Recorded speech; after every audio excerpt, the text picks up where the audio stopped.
Shin Megami Tensei is criminally underrated. Well, look, I understand that it's rated.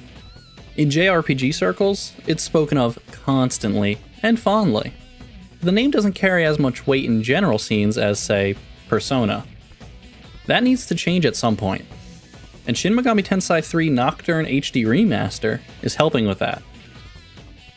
Shin Megami Tensei 3 Nocturne HD Remaster might have a fancy new name, but it's still a very old school JRPG. Let's start with the concept before you get too sucked into this 50-ish hour plus universe.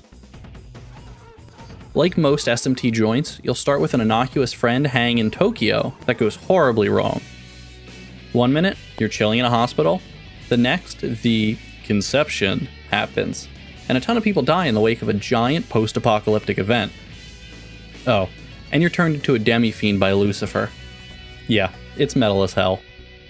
All of this is augmented now with extra voice work in the remaster, both in English and Japanese, which adds to the gravity or absurdity of some of the scenes.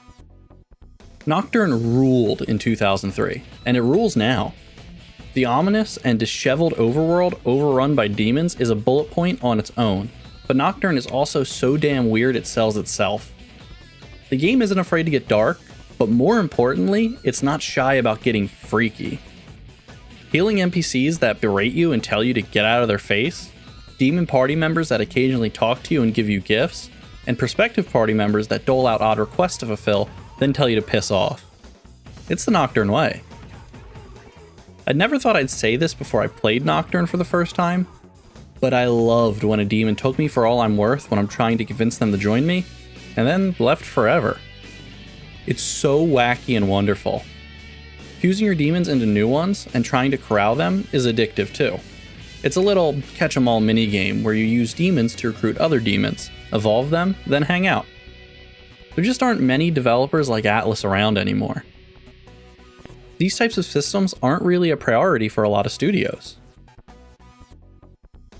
I was also surprised at how quickly I eased back into the battle system.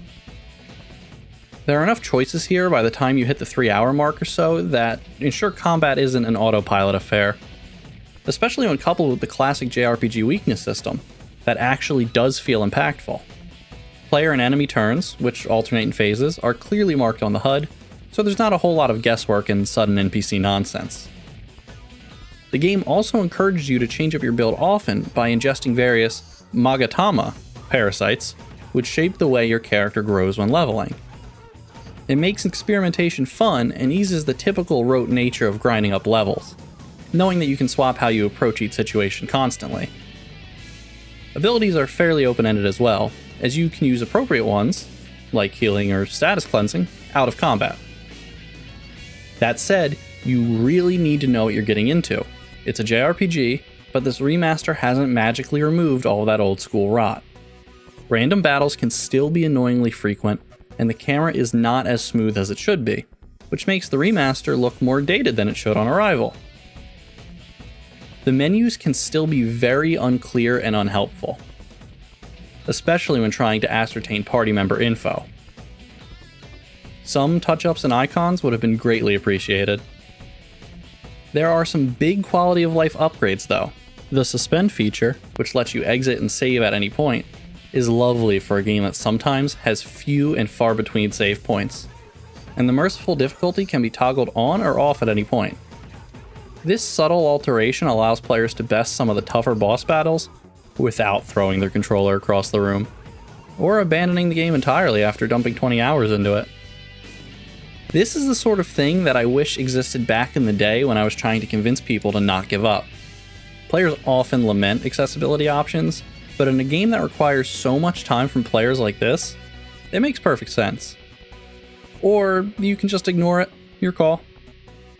Plus, the game still lets you naturally heal and save before a big boss battle, while warning you, hey, there's something big about to happen behind that huge door. It can be tough, but it's fair. Straight up, Shin Megami Tensei 3 Nocturne HD Remaster could have used more technical improvements. The subtle mechanical changes make it a better game without fundamentally changing it, which is a great thing because Nocturne never needed to be changed. I just wish the remaster part had a little bit more oomph to sway people who might find it dated. If you can get over that aspect and want a JRPG with a ton of personality, this is one of the greatest of all time on that front. Thanks for watching, remember to like and subscribe, and for more news, reviews, and all things video game, head on over to Destructoid.com.